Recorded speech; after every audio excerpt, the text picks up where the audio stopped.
بسم اللہ الرحمن الرحیم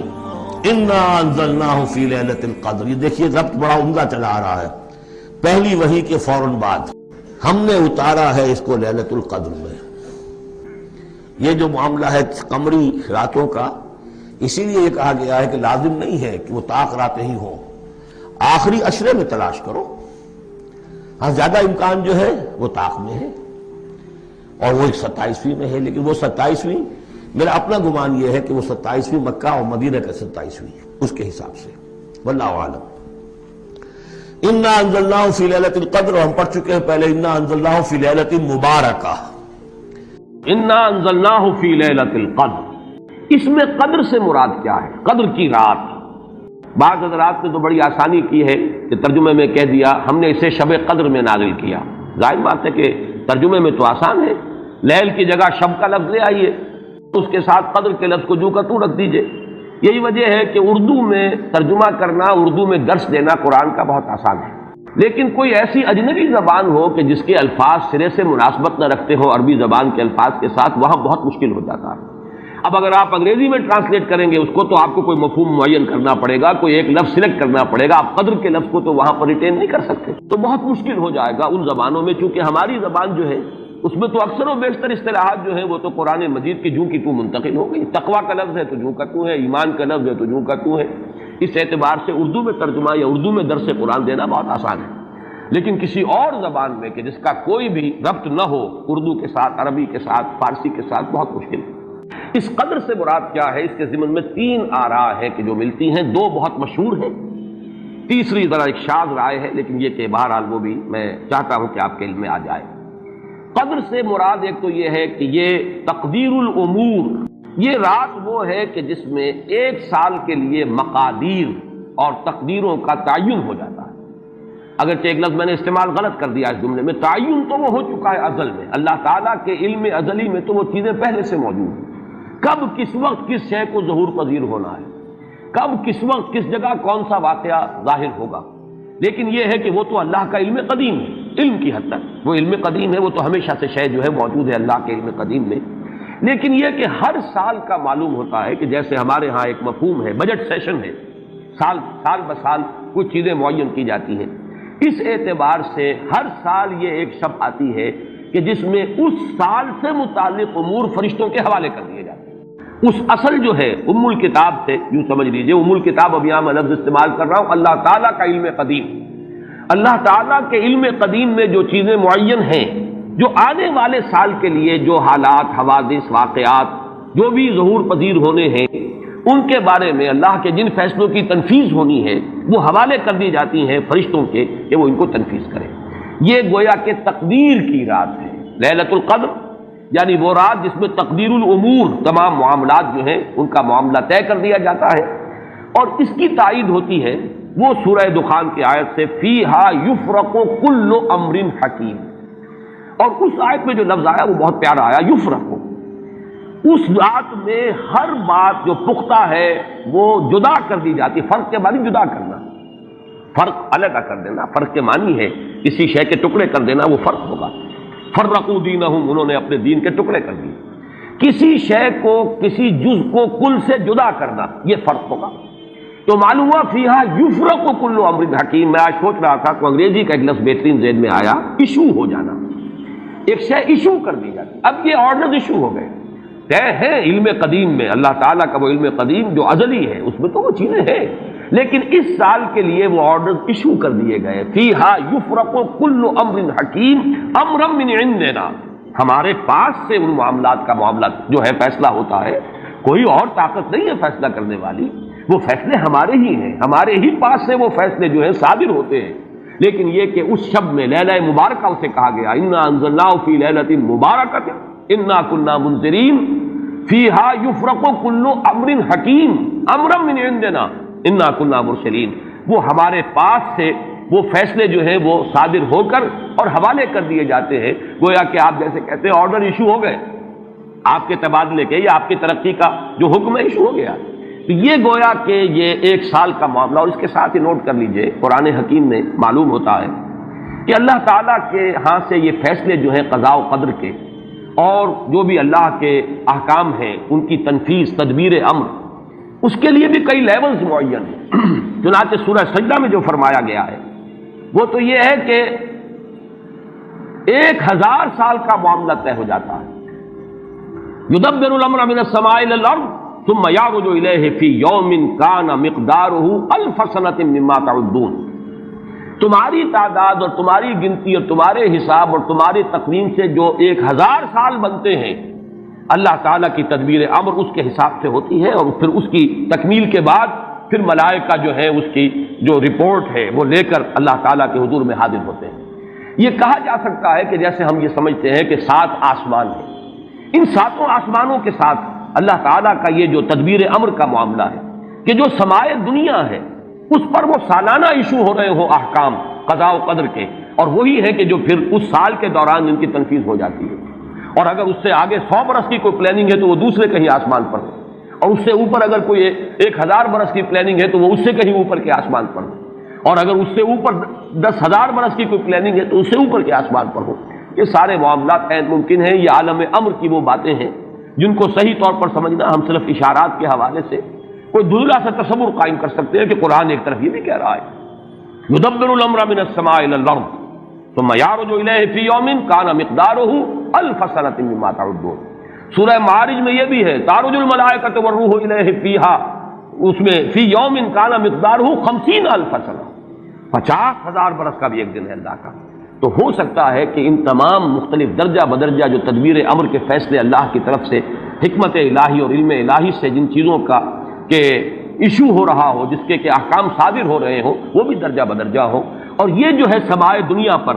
یہ ایک سالانہ جو ہے نظم اس کا قائم ہو، اور اس کے حوالے سے فرشتوں کو جو اس دنیا کے فرشتے ہیں جو یہاں پر تنفیذ امر کی جو خدمت ہے اس پر مامور ہیں ان کے حوالے کر دیے جاتے ہیں۔ تو ایک رائے تو میں نے عرض کی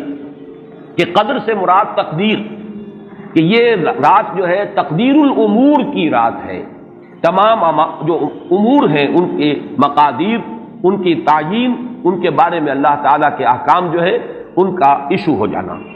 ایک رائے یہ ہے کہ یہ قدر سے مراد ہے قدر و منزلت، اونچا رتبہ، علو شان، منزلہ اور شرف۔ اب اس کی تائید ہوتی ہے، معلوم ایسا ہوتا ہے کہ یہ دونوں باتیں تو بیک وقت جو ہے مراد ہیں، اسی لیے میں نے کہا یہ دونوں اقوال بہت مشہور بھی ہیں، اور میرے نزدیک یہ دونوں ہی اس میں یہ ذو معنیین لفظ کے طور پر یہاں استعمال ہوا، یہ دونوں ہی مراد ہیں۔ یہ رات خود اپنی جگہ پر بھی بجائے خود، جسے ہم کہتے ہیں بجائے خود بھی بہت قدر و منزلت کی رات ہے، اور اس شب میں 1 سال کے معاملات جو ہیں وہ فرشتوں کے حوالے کر دیے جاتے ہیں۔ اس اعتبار سے اس کو کہا گیا لیلہ مبارکہ، انا انزلناہ فی لیلۃ مبارکہ، یہ خود مبارک ہے، اس کے اندر برکتیں ہیں، اس کے اندر عظمت ہے، اس کی اپنی شان بلند ہے، علو مرتبت کی حامل ہے یہ رات۔ یہ دو مفہوم جو ہے جب تو میں نے جیسا کہ عرض کیا یہ تو بہت کثرت کے ساتھ ہیں اور یہی زیادہ مشہور بھی ہیں، بلکہ ان کے ضمن میں دوسری بات کے ضمن میں ایک نقطہ ترازی کے درجے کی بات ہے، لیکن بات کیونکہ حسین ہے وہ میں آپ کو سنا رہا ہوں۔ ابو بکر وراق ہے جنہوں نے اس میں نقطہ پیدا کیا ہے کہ یہ لیلہ قدر اس لیے ہے لأنہ نزل فیہا کتاب ذو قدر علی لسان ملک ذی قدر علی امت لہا قدر۔ یہ 3 انہوں نے قدر جمع کیے ہیں کہ یہ اس لیے اس کو لیلۃ القدر کہا گیا کہ ایک طرف تو یہ کہ اس میں وہ کتاب نازل ہوئی جو بڑی قدر و منزلت والی کتاب ہے، ثانیاً وہ اس فرشتے کی زبانی نازل ہوئی کہ جو بہت قدر و منزلت کا ذی قوت عند ذی العرش مکین مطاع ثم امین، پھر اس امت کے لیے اس کی تنزیل ہو رہی ہے جس کی بڑی قدر و منزلت ہے اللہ کے ہاں۔ اور شاید اسی وجہ سے وہ کہتے ہیں جناب وراق کہ شاید اسی وجہ سے لفظ قدر جو ہے اس سورہ مبارکہ میں 3 مرتبہ آیا ہے، انا انزلناہ فی لیلۃ القدر وما ادراک ما لیلۃ القدر لیلۃ القدر خیر من الف شہر۔ لیکن جیسا کہ میں نے عرض کیا ہے یہ بس ایک نقطے کے حد تک ہے، ایک دلچسپ نقطہ ہے، میں نے اس کا تذکرہ کر دیا ہے۔ ایک تیسرا مفہوم جو شاذ ہے جو لیا گیا قدر سے، کہ قدر کا ایک مفہوم ہے تنگی کا بھی، جیسے کہ سورۃ الفجر میں ہم پڑھ چکے ہیں فَأَمَّا الْإِنسَانُ إِذَا مَا ابْتَلَاهُ رَبُّهُ فَأَكْرَمَهُ وَنَعَّمَهُ فَيَقُولُ رَبِّي أَكْرَمَنِ وَأَمَّا إِذَا مَا ابْتَلَاهُ فَقَدَرَ عَلَيْهِ رِزْقَهُ فَيَقُولُ رَبِّي أَهَانَنِ۔ انسان کا معاملہ عجیب ہے کہ جب اس کا رب اس کا امتحان لیتا ہے، اسے آزماتا ہے، نعمتیں دے کر، عزت دے کر، تو کہتا میرے رب نے مجھے عزت دے دی، اور جب اس کا رب اس کو آزماتا ہے اس پر رزق کو تنگ کر کے، تو وہ کہتا ہے میرے رب نے مجھے ذلیل کر دیا۔ تو یہاں پر جو تنگی کا مفہوم ہے قدر میں، تو ایک مفہوم یہ لیا گیا ہے کہ یہ لیلۃ القدر لیلۃ الضیق ہے، اور یہ اس لیے کہ اس زمین پر اتنی کثرت سے، اتنی کثیر تعداد میں فرشتے نازل ہوتے ہیں کہ تنگی پیدا ہو جاتی ہے۔ اب ظاہر بات ہے کہ یہ اس عالم ارواح کے ساتھ مناسبت رکھنے والے لوگ، جن کی اپنی روحیں جو ہیں وہ اس درجے لطیف ہوں کہ کچھ مناسبت ان کو پیدا ہو گئی ہو، صرف ان کا ایک ادراک ہو سکتا ہے۔ باقی یہ کہ جہاں تک لفظ کا تعلق ہے اس میں اس کی گنجائش موجود ہے۔ تو لیلۃ القدر کے 3 مفہوم ہوئے، جن میں سے 2 جو ہے پہلے وہ تو باہم جمع بھی ہو سکتے ہیں، ذو معنیین لفظ کی حیثیت سے اس کا استعمال ہو سکتا ہے۔ اس میں تمام مقادیر اور تمام تقدیروں کا گویا کہ اللہ تعالیٰ کی طرف سے صدور ہو جاتا ہے، ایشو ہو جاتے ہیں تمام احکام آئندہ سال کے لیے۔ دوسرے یہ کہ یہ خود اپنی جگہ پر بڑی مبارک اور بڑی قدر و منزلت والی رات ہے۔ تیسری بات وہ ہے جو میں نے عرض کیا، ایک شاذ سی رائے ہے کہ اس میں فرشتوں کا نزول اس کثرت سے ہوتا ہے کہ زمین کے اندر اس کی وجہ سے جگہ کی تنگی ہو جاتی ہے، واللہ اعلم۔ اب اس کے بعد فرمایا وما ادراک ما لیلۃ القدر، کیا تم جانتے ہو کیا ہے لیلۃ القدر؟ آیا وما ادراک ما لیلۃ القدر، یہ ما ادراک اور ما یدریک، اس کے بارے میں بعض حضرات کی ایک رائے ہے جو شاید اس سے پہلے اتنی وضاحت سے میں نے کبھی بیان نہ کی ہو، آج اس کو نوٹ کر لیجئے۔ عموماً تو مفسرین دونوں کا مفہوم ایک ہی لیتے ہیں، یعنی آپ کو کیا معلوم، آپ کو کس نے بتایا، گویا کہ نفی ہے کہ آپ کا اندازہ نہیں ہو سکتا کہ وہ کیا شے ہے، وہ لیلۃ القدر کی عظمت کیا ہے۔ لیکن بعض حضرات نے یہ فرق کیا ہے کہ جب یہ فعل ماضی میں آتا ہے وما ادراکا، اس میں مراد یہ کہ آپ کو خوب معلوم ہے، کیا ہی معلوم ہے آپ کو کہ اس کی قدر و قیمت کیا ہے، یعنی اس میں گویا کہ نبی اکرم صلی اللہ علیہ وسلم کے لیے نفی نہیں بلکہ اس بات، القاریہ وما ادراک ما القاریہ، القاریہ ما القاریہ وما ادراک ما القاریہ، گویا کہ اس بات ہوتا ہے کہ آپ کو خوب معلوم ہے کہ قاریہ کیا ہے۔ لیکن یہ کہ جہاں ما یدریک آتا ہے، وما یدریک لعلہ یزکا او یذکر فتنفعہ الذکریٰ، جہاں فعل مضارع آئے گا وہاں در حقیقت وہ مفہوم ہوگا کہ یہ بات حضور صلی اللہ علیہ وسلم کے علم میں نہیں ہے۔ آپ کو کیا معلوم، ہو سکتا ہے کہ وہ نصیحت اخذ کرتا، اس کو تزکیہ حاصل کر لیتا، تو اس کے اندر تو نفی ہو سکتی ہے کہ اس وقت آپ کے علم میں وہ بات نہیں ہے۔ لیکن یہ بھی ایک تو یہ کہ ایک علمی نکتہ ہے اور اس میں ذرا باریک قسم کی نحوی بحث ہے، میں خود اپنا مقام یہ نہیں سمجھتا کہ اس قسم کی باریک نحوی بحثوں میں کوئی حتمی رائے قائم کروں۔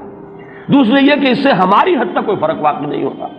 فرق اگر واقع ہوتا ہے تو محمد الرسول اللہ صلی اللہ علیہ وسلم کے بارے میں واقع ہوتا ہے کہ اگر وما ادراک آیا ہے تو گویا کہ اس بات ہے کہ حضور کے علم میں وہ بات ہے، اور وما یدریک ہے تو گویا کہ اس میں نفی ہے کہ وہ بات حضور کے علم میں نہیں ہے۔ لیکن ہمارے لیے تو دونوں حالتوں میں نفی ہی نفی ہے، ہمیں کیا معلوم قاریہ کی اصل حقیقت ہمیں کیا اندازہ ہو سکتا ہے، لیلۃ القدر کی اصل عظمت کا ہمیں کیا اندازہ ہو سکتا ہے، قرآن کی عظمت و فضیلت کا ہمیں کیا اندازہ ہو سکتا ہے۔ ہمارے اعتبار سے وہ بحث جو ہے وہ محض ایک اکیڈمک اور ایک علمی بحث بن کر رہ جاتی ہے، اس کا کوئی فرق واقع نہیں ہوتا۔ اب اس کے بعد سوال پیدا ہوتا ہے کہ یہ رات جو ہے مخفی کیوں رکھی گئی، تعین کے ساتھ کچھ معلوم نہیں، یہ رات کون سی رات، کون سی رات ہے، اس کا جواب تو میں بعد میں دوں گا کہ اس میں جو آراء ہیں مختلف، لیکن یہ کہ اس کو کیوں مخفی رکھا گیا، اس پر کچھ پیاری باتیں ہیں جو مفسرین نے کہی ہیں۔ پہلی بات تو یہ کہ جتنی عظیم چیزیں ہیں ان سب کو مخفی رکھا گیا۔ قیامت کب آئے گی، مخفی آئے گی، یہ یقینی ہے، کب آئے گی، یہ تو ان امور میں سے ہے کہ جس کا علم نبی اکرم صلی اللہ علیہ وسلم کو بھی نہیں دیا گیا، جبرائیل کو بھی نہیں دیا گیا۔ چنانچہ حدیث جبرائیل میں واضح طور پر الفاظ موجود ہیں، وَمَا الْمَسْئُولُ عَنْهَا بِأَعْلَمَ مِنَ السَّائِلِ، کچھ معلوم نہیں، نہ سائل کو معلوم نہ مسئول کو معلوم قیامت کب آئے گی۔ اب یہ عظیم حقیقت مخفی رکھا گیا، اکاد اخفیھا لتجزی کل نفس بما تسعی، نہ آج سے 100 برس پہلے والوں کو معلوم تھا کہ قیامت کب آئے گی، نہ آج والوں کو معلوم ہے، نہ اگر ابھی دنیا کی عمر ہے ابھی 100 برس اور، تو قیامت سے ایک دن پہلے بھی شاید یقینی طور پر معلوم نہ ہو سکے کہ کل قیامت آ رہی ہے، تاکہ ہر وقت جو ہے امتحان اتنا ہی شدید رہے، اتنا ہی کڑا امتحان رہے ہر ایک کے لیے، لتجزی کل نفس بما تجزی بما تسعی، تاکہ ہر ذی نفس کو بدلہ ملے اس کی سعی کے مطابق۔ اسی طریقے سے موت کا وقت معلوم نہیں، وما تدری نفس بأی ارض تموت، کہاں موت آئے گی کچھ معلوم نہیں، کہاں موت آئے گی، کب موت آئے گی کچھ معلوم نہیں۔ اسی طرح نوٹ کیجئے صلاۃ وسطیٰ، حافظوا علی الصلوات والصلاۃ الوسطیٰ معین نہیں ہے، اس کے لیے آرا اگرچہ ہے، اکثر آرا جمع ہو گئی ہیں صلاۃ العصر کے بارے میں، لیکن تعین سے حتمی طور پر نہیں کہہ سکتے۔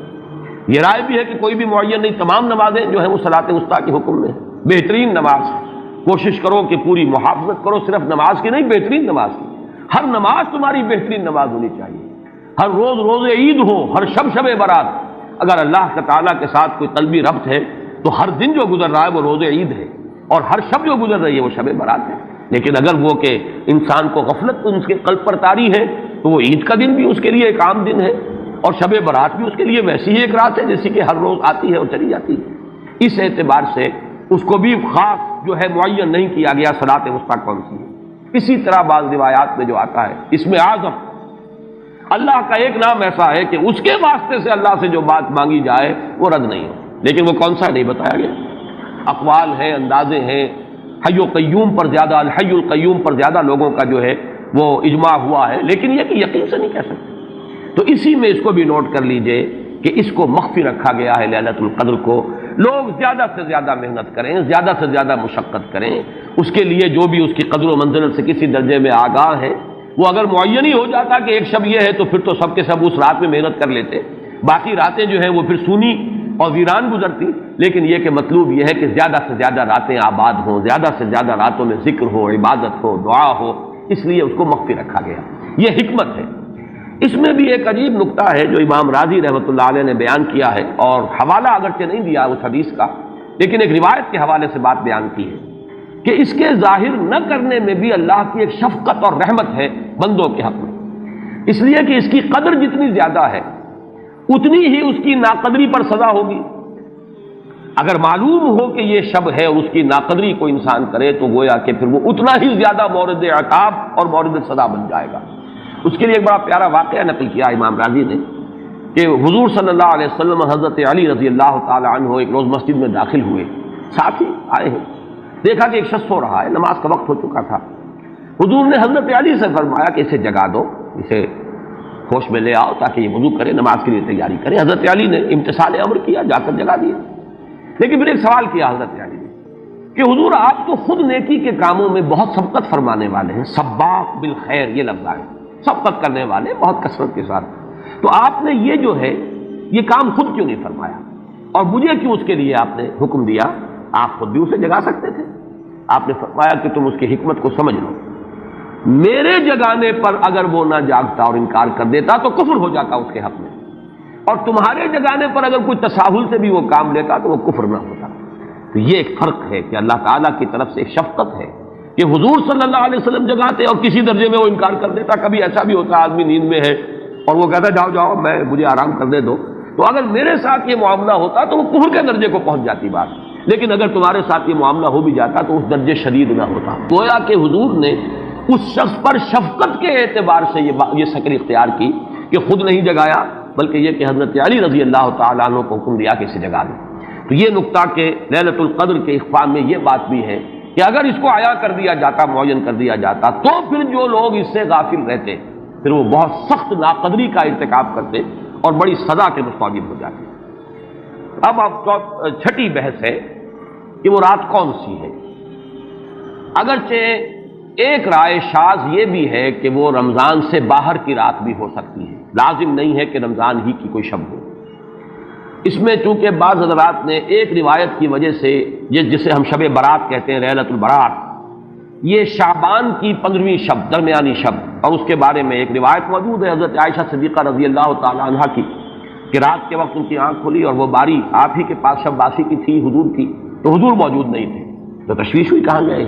تو جب تلاش کی گئی تو معلوم ہوا کہ حضور جنت البقیع قبرستان میں پہنچے ہوئے ہیں اور وہاں آپ ان کے لیے جو بھی وہاں دفن ہے ان کے لیے استغفار فرما رہے ہیں۔ جب پوچھا گیا معاملہ کیا تو آپ نے فرمایا یہ بڑی عظیم رات ہے اور اس رات میں فوت ہونے والوں کا فیصلہ ہو جاتا ہے، پیدا ہونے والوں کا فیصلہ ہو جاتا ہے۔ تو اب وہ بھی ایک لیلہ مبارکہ، اسی وجہ سے بعض لوگوں نے وہ جو سورہ دخان کی ابتدائی آیات ہیں انا انزلناہ فی لیلۃ مبارکۃ، اس کو محمول کیا ہے اسی رات پر کہ جس کو ہم شب برات کہتے ہیں اپنی عام اصطلاح میں، لیلۃ البرات اسے عربی میں کہا جاتا ہے۔ برات کے معنی کسی کا چھٹکارا پا لینا۔ یہ شب برات جو ہے وہ برات شادی والی برات نہیں ہے، بلکہ یہ برات کا لفظ ہے عربی زبان کا، جو ہمارے ہاں وہ غلط العام میں برات شب برات بن گیا ہے۔ برات براۃ من اللہ ورسولہ، جو سورہ برات کا پہلا لفظ ہے کہ چھٹکارا پانا، کہ وہ رات بھی ایسی ہے کہ اس میں انسان استغفار کرے اور اللہ تعالیٰ سے اپنے گناہوں کی معافی مانگے تو اپنے آپ کو جہنم سے چھٹکارا دلا سکتا ہے، وہ شب برات ہے۔ اس اعتبار سے کچھ لوگوں نے گمان کیا کہ شاید لیلۃ القدر اور لیلہ مبارکہ اس حدیث کی روح سے وہی شب ہے، وہ ظاہر بات ہے کہ خارج از رمضان مبارک ہے، اور یہ کہ اس کے علاوہ بھی بعض آراء ہیں، لیکن یہ آراء جو ہے شاذ کے درجے میں ہے۔ میں یہ کہہ سکتا ہوں کہ تقریباً اجماع ہے اس پر کہ یہ رات رمضان مبارک ہی کی ایک رات ہے۔ اس کی دلیل ایک تو یہ کہ القرآن یفسر بعضہ بعضا کے اصول کے مطابق قرآن مجید کے اندر سورہ بقرہ میں یہ واضح کر دیا گیا شہر رمضان الذی انزل فیہ القرآن، رمضان مبارک کا مہینہ وہ ہے کہ جس میں قرآن نازل کیا گیا، اور یہاں فرمایا انا انزلناہ فی لیلۃ القدر، ہم نے اس کو اتارا ہے لیلۃ القدر میں۔ ان دونوں کو جوڑیے تو اس کا ایک لامحالہ جو ایک انیویٹیبل رزلٹ نکلتا ہے وہ یہی ہے کہ یہ لیلۃ القدر رمضان مبارک میں۔ دوسری اس کی تائید ہوتی ہے وہ مشہور حدیث جس کو الحمدللہ کہ ہم نے بہت عام کیا ہے، رمضان مبارک کی آمد سے قبل کوشش ہوتی ہے ہر سال جو ہے اس کی یاد دہانی کرا دی جائے۔ ایک طویل خطبہ جو حضور نے دیا تھا، خطبنا رسول اللہ صلی اللہ علیہ وسلم فی آخر یوم من شعبان، یہ حضرت سلمان فارسی رضی اللہ تعالیٰ عنہ سے مروی ہے کہ حضور نے شعبان کے آخری دن ہمیں خطبہ ارشاد فرمایا، یا ایھا الناس قد اظلکم شہر عظیم شہر مبارک شہر فیہ لیلۃ خیر من الف شہر، لوگوں آگاہ ہو جاؤ، تم پر ایک بہت مبارک مہینے نے، بڑی عظمت والے مہینے نے سایہ کر دیا ہے، سایہ فگن ہو گیا ہے تم پر ایک مہینہ جو بڑی عظمت والا ہے، شہر عظیم جو بڑی برکت والا ہے، شہر مبارک، اور تیسرا جملہ اس میں یہی ہے شہر فیہ لیلۃ خیر من الف شہر، وہ مہینہ کہ جس میں ایک رات وہ بھی ہے کہ جو 1000 مہینوں سے افضل ہے۔ ان دونوں چیزوں کے حوالے سے تقریباً دلائل بھی موجود ہیں، اور ویسے یہ کہ جیسا کہ میں عرض کر چکا ہوں اجماع ہے کہ یہ رمضان مبارک ہی کی ایک شب ہے۔ لیکن رمضان مبارک کی کون سی شب ہے، اس پر بعض مفسرین نے تو لکھا ہے کہ 40 قول ہیں۔ چنانچہ صاحب تفسیر مظہری قاضی ثناء اللہ پانی پتی نے، میں نے وہ تفصیل تو نہیں پڑھی، کہ 40 قول نقل کیے، لیکن امام راضی نے جو 9 قول نقل کیے ہیں وہ میں تیزی کے ساتھ آپ کو سنا دیتا ہوں۔ ابن رزین رحمہ اللہ کا قول یہ ہے کہ رمضان کی پہلی شب ہے۔ حضرت حسن بصری رحمۃ اللہ علیہ، یہ ہے تابعین میں سے، اس لیے میں رضی اللہ عنہ نہیں کہہ رہا، رحمۃ اللہ علیہ، حضرت حسن بصری رحمۃ اللہ علیہ کی رائے ہے کہ یہ 17ویں شب ہے، یعنی وہ شب کہ پھر جس کے اگلے دن جو ہے وہ غزوہ بدر ہوا ہے، یوم الفرقان۔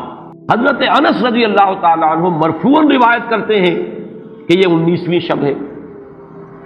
محمد بن اسحاق جو بہت بڑے سیرت نگار ہیں حضور کے، ان کا قول ہے کہ یہ 21ویں شب ہے۔ حضرت عبداللہ ابن عباس رضی اللہ تعالی عنہما سے قول جو ہے مروی ہے کہ یہ 23ویں شب ہے۔ حضرت عبداللہ ابن مسعود رضی اللہ تعالی عنہ سے مروی ہے کہ یہ 24ویں شب ہے، اور اس کو میں ذرا اہمیت دیتا ہوں اس لیے کہ 24ویں شب جو ہے سورہ علق کی ابتدائی آیات کے نزول کے ضمن میں کچھ حساب کتاب کے جوڑنے سے 24ویں اور 25ویں شب کا بھی معاملہ جڑتا ہے، جو کہ میں نے آپ کو سورہ علق کے درس کے دوران بتایا تھا۔ اس کے بعد حضرت ابو ذر غفاری رضی اللہ تعالیٰ عنہ کا قول ہے کہ یہ 25ویں شب ہے۔ اس کے بعد حضرت ابی ابن کعب رضی اللہ تعالیٰ عنہ کا قول ہے، یہ وہ ہے جن کو کہ حضور نے خود فرمایا کہ اقرأہم ابی ابن کعب، قرآن مجید کے سب سے بڑے قاری حضرت ابی ابن کعب ہیں رضی اللہ تعالیٰ عنہ،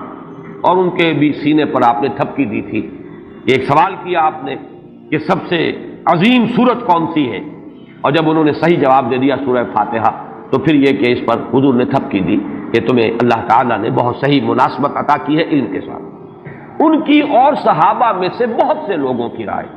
یہاں تک کہ یہ کہا جا سکتا ہے کہ بقیہ اقوال جو ہیں وہ شاذ کے درجے میں ہیں، اور یہ گویا کہ اگر اجماع نہ کہا جائے تو بہت حد تک اتفاق کے درجے میں ہے کہ یہ 27ویں شب ہے۔ اور اس 27ویں شب کے ضمن میں حضرت عبداللہ ابن عباس سے ایک روایت میں پہلے آپ کو بتا چکا ہوں کہ 23ویں شب، لیکن 27ویں شب کے ضمن میں جو مختلف روایات حضرت عبداللہ ابن عباس رضی اللہ تعالی عنہما سے مروی ہیں، ان میں بھی کچھ لطیف نکات ہیں، وہ میں بعد میں بیان کروں گا۔ اس کے بعد ایک شاذ قول اور بھی ہے کہ یہ 29ویں شب ہے۔ تو یہ گویا کہ 9 ہیں اقوال، جن میں سے بعض جلیل القدر صحابہ کے ہیں، عبداللہ ابن مسعود، ابو ذر غفاری، ابن عباس، ابی ابن کعب، لیکن یہ ہے کہ سب سے زیادہ جو اتفاق اگر اجماع نہ کہا جائے تو 27ویں شب پر ہے۔ اس 27ویں شب کے بارے میں حضرت عبداللہ ابن عباس نے 3 نکتے بیان کیے۔ ایک نکتہ تو یہ ہے کہ یہ پوری سورہ مبارکہ جو ہے سورۃ القدر، اس میں 30 الفاظ ہیں،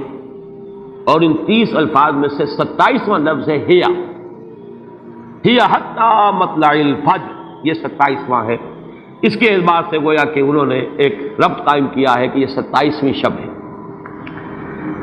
ایک بات انہوں نے یہ کہی ہے کہ اللہ تعالیٰ کو وطر محبوب ہے، اللہ وطر و یحب الوطر، اللہ خود بھی اکیلا ہے اور وطر کو پسند کرتا ہے۔ پھر یہ کہ وطر جو ہے اب رمضان مبارک کے اندر اگر وہ وطر شمار کیے جائیں گے تو 14-15 وطر بن جائیں گے، لیکن اس میں چونکہ آخری عشرے کے بارے میں بہت سی روایات جو ہیں ان کا تقریباً اجماع ہو جاتا ہے کہ آخری عشرے میں، تو آخری عشرے میں بھی 5 وطر آئیں گے، 21ویں، 23ویں، 25ویں، 27ویں، 29ویں۔ لیکن حضرت عبداللہ ابن عباس کہتے ہیں کہ 7 کا ہندسہ اللہ تعالیٰ کو بہت پسند ہے، اور بہت سی چیزیں جو ہیں عالم تکوینی میں بھی اور عالم تشریعی میں بھی بہت سی چیزیں وہ ہیں کہ جو 7 کے ہندسے کے ساتھ وابستہ ہیں۔ 7 آسمان ہیں، 7 زمینیں ہیں، ہفتے کے 7 دن ہیں، طواف کے 7 شوط ہیں، سعی بین صفا والمروہ وہ بھی 7 مرتبہ ہے، ادھر سے ادھر، ادھر سے ادھر 7۔ اسی طریقے سے سجدے کے اعضاء بھی 7 ہیں، تو اس سے انہوں نے پہلے وطر اور وطر کے بعد 7 کا حصہ، رمضان کے آخری عشرے کی وطر راتیں اور ان میں 7ویں رات یعنی 27ویں شب، وہ اپنے اس حساب کتاب سے بھی، اور جب انہوں نے یہ بات بیان کی تو حضرت عمر رضی اللہ تعالی عنہ نے ان کی تحسین کی تھی۔ آخری بات اور بھی کہی گئی ہے کہ لیلۃ القدر جو ہے اس کے اندر حروف کو اگر شمار کیا جائے تو 9 بنتے ہیں، اور یہ لیلۃ القدر اس سورہ مبارکہ میں 3 مرتبہ آیا ہے۔ انا انزلناہ فی لیلۃ القدر وما ادراک ما لیلۃ القدر لیلۃ القدر خیر من الف شہر، اس اعتبار سے بھی 3 کو ضرب دی جائے 9 سے تو وہ بھی 27 کا عدد بنتا ہے۔ بہرحال یہ میں نے جیسا کہ عرض کیا تھا کہ ان کا کوئی تعلق نہ صرف سے ہے، نہ نحو سے ہے، نہ روایات سے، لیکن بہرحال حضرت عبداللہ ابن عباس کا ایک ذوق ہے، اس کو آپ ذوقی باتیں بھی کہہ سکتے ہیں، لیکن یہ کہ حضرت عبداللہ ابن عباس کی ذوقی بات ہے، لہذا اس کا کم سے کم تذکرہ ہو جانا چاہیے۔ ایک بحث یہ ہے کہ اہیا باقیۃ ام لا، کیا یہ رات جو اس کی عظمت تھی یہ باقی ہے، یا صرف وہی رات جو تھی جس میں کہ قرآن مجید نازل کیا گیا وہی عظمت کی حامل تھی، انا انزلناہ فی لیلۃ القدر، یا یہ کہ اب بھی ہر سال یہ رات آ رہی ہے تو اسی عظمت کی حامل ہے، اسی قدر و منزلت کی، اسی برکت کی حامل ہے۔ اس پر بھی تقریباً ایک اجماع ہے کہ یہ لیلۃ القدر باقی ہے، ہر سال آتی ہے۔ اس کے ضمن میں بلکہ میں چاہتا ہوں کہ اپنے قول کی تصحیح کر دوں کہ میں ایک رائے میں نے ابتدائی دور میں بیان کی ہے اپنے بعض خطبات میں، تقاریر میں، اور وہ جیسا کہ ایک خطیبانہ انداز ہوتا ہے، قرآن مجید کی عظمت کے بیان کے ضمن میں میں یہ باتیں، یہ بھی نکتے کے درجے کی باتیں ہوتی تھی اور وہ میں بیان کرتا رہا ہوں کہ قرآن ہے اصل عظمت کی حامل شے، جس رات میں یہ قرآن نازل ہوا وہ لیلۃ القدر بن گئی، گویا کہ لیلۃ القدر کی عظمت جو ہے وہ قرآن کی عظمت سے مستعار ہے۔ جس مہینے میں یہ نازل ہوا وہ مذہب جو ہے، وہ مہینہ جو ہے مبارک ہو گیا، شہر المبارک، اور وہ مہینہ جو ہے وہ روزے کی عظیم عبادت کے لیے مختص کر لیا گیا۔ اسی طریقے سے جو دن اس کی تعلیم کے لیے خاص کیا گیا، جو جمعے کا دن جو ہے وہ در حقیقت تعلیم قرآن کے لیے، یتلو علیہم آیاتہ ویزکیہم ویعلمہم الکتاب والحکمہ، جو حضور کا عمل تھا اسی کو دوام عطا کیا گیا ہے خطبہ جمعہ کی صورت میں۔ وہ دن جو ہے وہ سید الایام بن گیا کہ ہفتے کے دنوں میں وہ سردار دن ہے، جمعے کا دن جو ہے وہ سردار ہے تمام دنوں کا۔ یہ بات اپنی جگہ پر صحیح ہے جہاں تک اصولی اعتبار سے، لیکن میں اس میں جو تصحیح کر رہا ہوں جزوی طور سے وہ یہ ہے کہ لیلۃ القدر کی عظمت جو ہے وہ خود اپنی جگہ پر ہے، فی نفسہا ہے، اپنے ہی مقام پر ہے، اپنی جگہ ہے، بجائے خود، جسے کہتے ہیں فارسی میں بجائے خود عظمت کی حامل ہے۔ اور اس کی عظمت کا مقام یہ بھی ہے کہ اس میں فیہا یفرق کل امر حکیم، تمام معاملات جو ہے اللہ کے فیصلے جو ہیں ان کو ایشو کر دیا جاتا ہے، وہ گویا کہ حوالے کر دیے جاتے ہیں، وہ فیصلے صادر ہو جاتے ہیں اللہ تعالیٰ کی جناب سے، تو یہ اس کی عظمت قدیم ہے۔ قرآن کا نزول اس کے ساتھ شامل کیا گیا ہے کہ اس عظیم رات کا انتخاب کیا گیا ہے قرآن کے نزول کے لیے۔ یہ میں چاہتا تھا کہ اپنے ان سابقہ بیانات کے ضمن میں یہ تصحیح جو ہے میں آپ کو نوٹ کرا دوں۔ دوسرے یہ کہ آیا اس کے ساتھ اس کا دن بھی اس عظمت میں شامل ہے یا نہیں، اس میں بھی اکثر مفسرین کا جواب یہ ہے کہ دن شامل ہے، اس لیے کہ قرآن مجید کا حساب کتاب، عرب کی تقویم، اس میں رات بول کر بھی دن رات مراد لیتے تھے اور یوم بول کر بھی دن رات مراد لیتے تھے۔ یوم بھی 24 گھنٹے کے مجموعے کا نام ہے، اور جب رات کا تذکرہ آتا ہے تو رات بھی در حقیقت دن اور رات کے 24 گھنٹوں پر اس کا جو ہے اطلاق کیا جاتا ہے۔ جو دن آتا ہے رات کے بعد وہ اس رات کے تابع ہے۔ اس اعتبار سے یہ عظمت جو ہے صرف شب کے ساتھ نہیں ہے، بلکہ یہ کہ اس کے بعد آنے والا دن جو ہے وہ بھی اسی عظمت کا حامل ہے۔ اس سے ایک بہت بڑا مسئلہ حل ہو جاتا ہے کہ جو اس دور میں خاص طور پر بہت سے لوگوں کے ذہنوں کو پریشان کر سکتا ہے، اور وہ یہ کہ جب کہ مکے میں یا عرب میں رات ہے تو امریکہ میں وہ دن ہے۔ وہ دن یا اگر وہ رات آئے گی تو ابھی اس کے کچھ 12 گھنٹے کے بعد وہاں پر رات آئے گی۔ اس اعتبار سے دن جو ہے وہ بھی جب شامل ہو گیا اس کے ساتھ تو معلوم ہوا کہ کرۂ ارضی کا کوئی حصہ بھی، کوئی نقطہ بھی اس برکت اور اس قدر و منزلت سے محروم نہیں رہے گا، اس لیے کہ دن کے رات کے ساتھ وہ دن جو ہے طبعاً شامل ہے۔ اب آئیے کہ یہ خیر من الف شہر، اس سے کیا مراد ہے؟ دو باتیں تو اس میں بالکل واضح ہیں۔ ایک تو اس اعتبار سے کہ اس میں جو عبادت کی جائے، استغفار کیا جائے، ذکر کیا جائے، اس کی قدر و منزلت،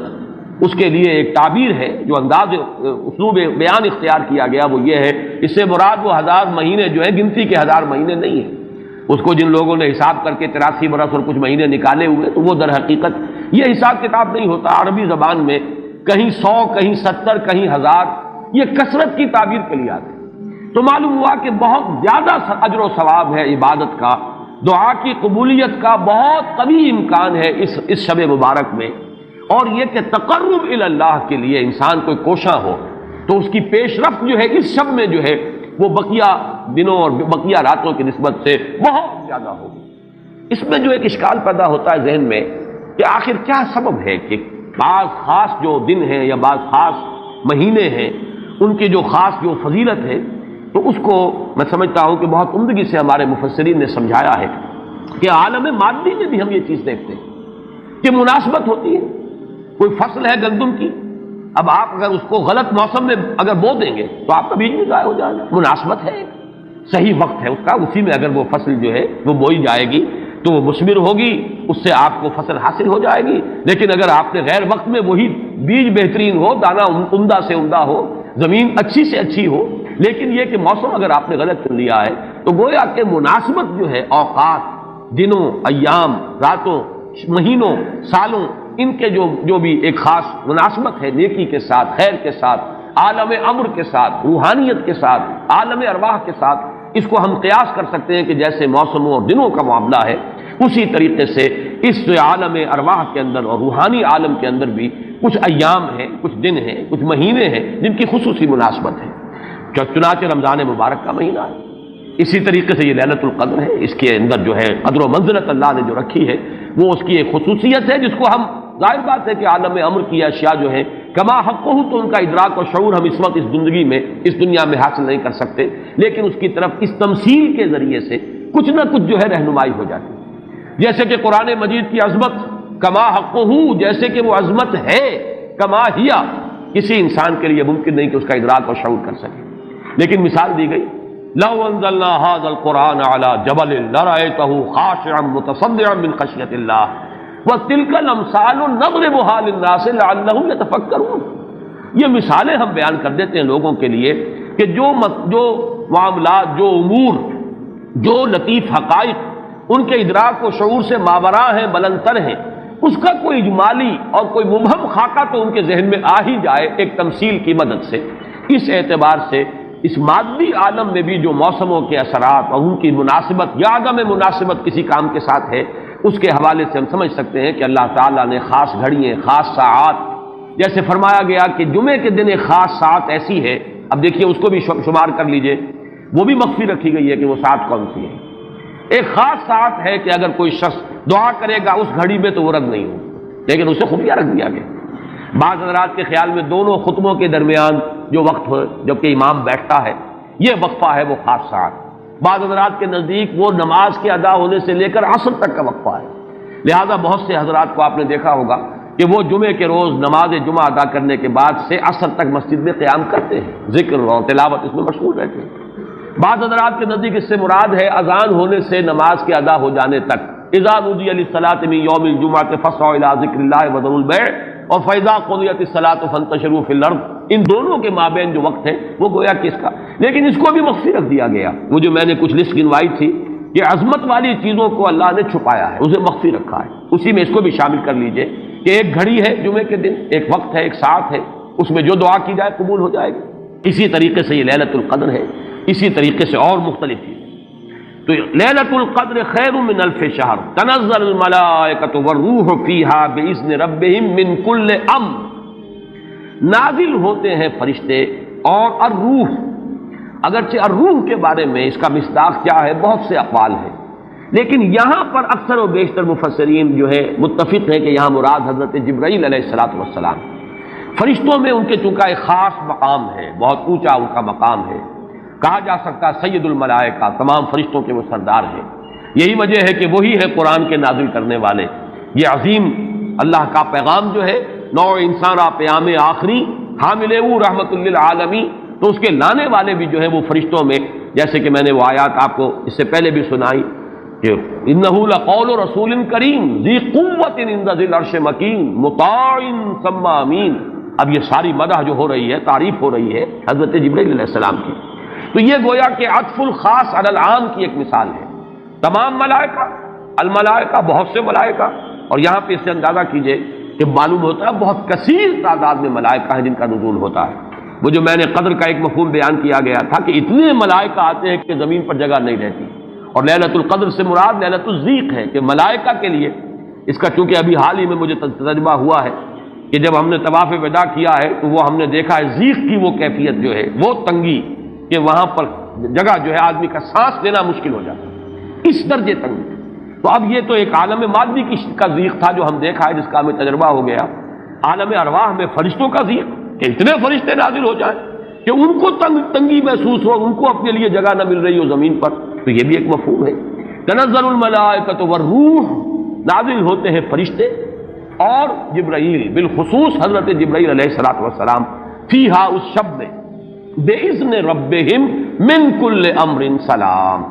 وہ اپنے رب کے اذن سے۔ اس میں گویا کہ وہ جڑ کاٹی جا رہی ہے، جیسا کہ میں نے بارہا بیان کیا ہے کہ ایمان بالملائکہ ہی بگڑ کر مشرکانہ نظام کی شکل اختیار کر لیتا ہے۔ یہ دیویوں اور دیوتاؤں کا تصور جو دنیا میں ہے، گاڈز اینڈ گاڈیسز، اور یہ جو بھی عربوں کے ہاں تھا آلہہ کا تصور، یہ در حقیقت فرشتوں کا تصور ہے جو بگڑ گیا۔ ہم جانتے ہیں فرشتہ پہاڑوں کا ایک فرشتہ ہے، ملک الجبال، جو حضور کی خدمت میں حاضر ہوا تھا یوم طائف کو، اگر آپ مجھے حکم دیں میں ان پہاڑوں کو آپس میں ٹکرا دوں اور جن لوگوں نے آپ کے ساتھ یہ زیادتی کی ہے وہ سرمے کی طرح پس کر رہ جائیں۔ ملک الجبال ایک فرشتہ ہے کہ جو پہاڑوں پر معمور ہے، اسی کو کہہ دیا گیا پہاڑوں کا دیوتا۔ فرق کیا ہے ملک الجبال اور پہاڑوں کا دیوتا میں؟ فرق کیا ہے؟ دیوتا کے ساتھ تصور یہ کہ اسے کچھ اختیار حاصل ہے، جبکہ فرشتوں کے بارے میں جو صراحت قرآن کرتا ہے ان کے پاس اختیار کوئی نہیں۔ یفعلون ما یؤمرون،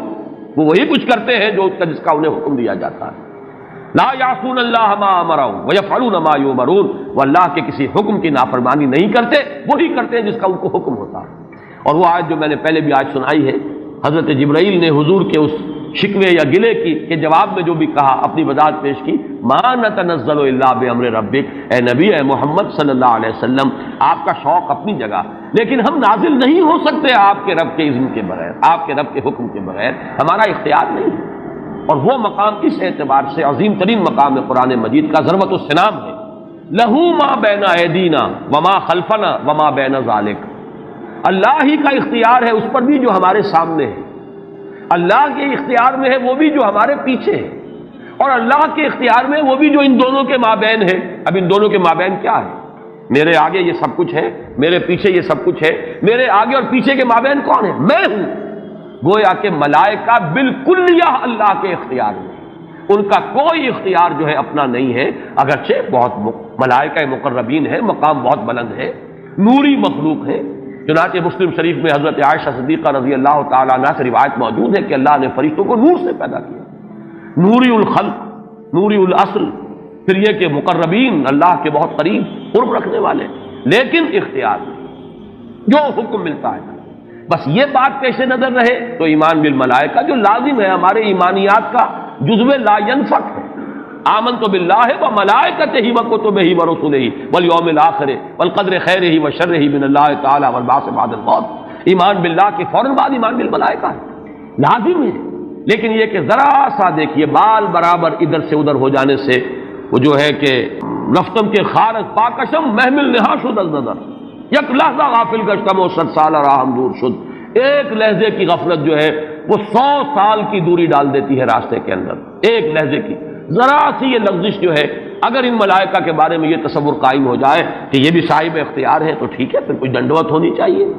پھر کچھ چڑھاوے چڑھانے چاہیے، پھر ان سے دعائیں کرنی چاہیے، ان سے استغاثہ ہونا چاہیے، ان کو پکارا جانا چاہیے۔ وہ سارا کا سارا شرک کا جو تمار ہے اب اس کے لیے پورا جواز پیدا ہو گیا اگر ذرا سی یہ علمی غلطی ہو جائے۔ تو اسی لیے یہاں پر خاص طور پر تنزل الملائکۃ والروح فیہا بإذن ربہم، اپنے رب کے اذن سے نازل ہوتے ہیں، از خود نازل نہیں ہوتے۔ یہی بات ہے کہ جو وہاں فرمائی گئی ہے اس سورہ مبارکہ میں، فیہا یفرق کل امر حکیم امرا من عندنا، ہمارے پاس سے وہ امر جاتا ہے، کسی اور کا اختیار نہیں ہے، امرا من عندنا، اس کا فیصلہ ہم کرتے ہیں، یدبر الامر ہم ہیں، تدبیر امر ہم کرتے ہیں، فیصلہ کرنے والے ہم ہیں، حکم دینے والے ہم ہیں، تقدیر کا تعین کرنے والے ہم ہیں، اس کے لیے حکم ایشو کرنے والے ہم ہیں۔ تو فرمایا امرا من عندنا انا کنا مرسلین، اور ہم ہی ہیں کہ جو بھیجنے والے ہیں، اپنے فرشتوں کو بھیجتے ہیں تنفیذ امر کے لیے، اپنے رسولوں کو بھیجتے ہیں لوگوں کو خبردار کرنے کے لیے، جو کہ اگلی صورت کا مقصد ہے، جو مرکزی مضمون ہے کہ مقصد رسالت ہے کیا۔ تو فرمایا تنزل الملائکۃ والروح فیہا باذن ربہم من کل امر۔ اب دیکھیے کل امر کس طرح یہ الفاظ جو ہے ایک دوسرے کے ساتھ ان دونوں مقامات کے جو ٹیلی کر رہے ہیں۔ انا انزلناہ فی لیلۃ القدر، انا انزلناہ فی لیلۃ مبارکۃ، قدر اور مبارک یہ دونوں ایک دوسرے کے مقابل میں آ گئے۔ یہاں فرمایا من کل امر، تنزل الملائکۃ والروح فیہا باذن ربہم من کل امر، وہاں فرمایا فیہا یفرق کل امر حکیم امرا من عندنا انا کنا مرسلین۔ اس شب میں ایشو ہو جاتے ہیں تمام معاملات، تمام فیصلے، اور ہوتے ہمارے پاس سے۔ یہ غالباً جو ہمارے ہاں جو فیصلے عدالتی فیصلے ہوتے ہیں ان میں بھی خاص الفاظ آتے ہیں کہ یہ عدالت کا اپنا فیصلہ ہے، یہ ہم اپنے فیصلے سے یہ بات جو ہے اس کا تعین کر رہے ہیں۔ تو امرا من عندنا یہ ہمارا فیصلہ ہمارے پاس سے اس کی تعین ہوتی ہے۔ سلام ہی حتی مطلع الفجر، سلام میں ایک تو یہ بات کہ نحوی اعتبار سے کہ اس کا مبتدا محذوف ہے، وہ سلامتی ہی سلامتی ہے، اور سلام کے دو معنی کیے گئے ہیں، ایک تو جو سلام کا یا سلامتی کا ذریعہ بنے، یہ رات سلامتی کی رات ہے، اس رات میں سلامتی حاصل کی جا سکتی ہے، اس رات میں اللہ کی مغفرت حاصل کی جا سکتی ہے، اللہ کے عفو و درگزر کے عام ہونے کی رات ہے۔ ایک یہ کہ اس رات میں مولانا اسلائی صاحب نے ایک بڑا پیارا لفظ استعمال کیا ہے کہ جو شیاطین جن ہیں ان پر کرفیو لگا دیا جاتا ہے، جیسے رمضان مبارک کے بارے میں آیا ہے کہ ان جو شیاطین ہیں ان کو قید کر دیا جاتا ہے، یعنی یہ کہ برائی کے جو محرکات و دوائی ہیں ان میں کمی آ جاتی ہے، خیر کے دوائی اور داعیات و محرکات وہ اس کے اندر نکھرتے ہیں، ابھرتے ہیں، اور یہ ہر شخص کو اندازہ ہے رمضان مبارک کا ایک خاص ماحول ہوتا ہے۔ اس میں واقعہ یہ ہے کہ اگرچہ بدطینت لوگ اس میں بھی بد کرداری کا معاملہ کرتے ہیں، لیکن یہ کہ طبیعت جو عام ماحول اس ماہ مبارک کا ہوتا ہے اس میں خیر کا کرنا نسبتاً بہت آسان دوسرے دنوں کے مقابلے میں، اور برائی کی طرف میلان جو ہے وہ زیادہ ہی شدید ہوگا تو شاید اس کا جو ہے اظہار ہو جائے، ورنہ عام طور پر برائی کے میلانات جو ہیں ان میں کمی پیدا ہو جاتی ہے۔ تو سلام ایک تو اس معنی میں کہ سلامتی حاصل کرنے والی رات، دوسرے یہ کہ اس رات میں سلامتی ہوتی ہے کہ جنات جو ہیں شیاطین جن ان کے اوپر پابندیاں ہیں، قدغنے ہیں، اور ایک یہ لفظ لایا گیا ہے سالم کے معنی میں، سالم پوری رات، یہ پوری رات کا معاملہ ہے، اس کی کوئی خاص ساعت نہیں ہے، اس میں گویا کہ خاص دلجوئی کی جا رہی ہے کہ اگر کوئی شخص پوری رات میں نہیں بھی جاگ سکا لیکن اگر طبیعت میں انشراح ہو جائے کسی اس کی ایک ساعت میں، کسی ایک حصے میں، تو وہ یہ سمجھے کہ وہ محروم نہیں رہا، اسے اس رات کی سعادتوں اور برکات میں سے حصہ مل جائے۔ ہی حتی مطلع الفجر، اور یہ رات جو ہے یہ فجر کے طلوع ہونے تک یہ برکات کا نزول، فرشتوں کا نزول،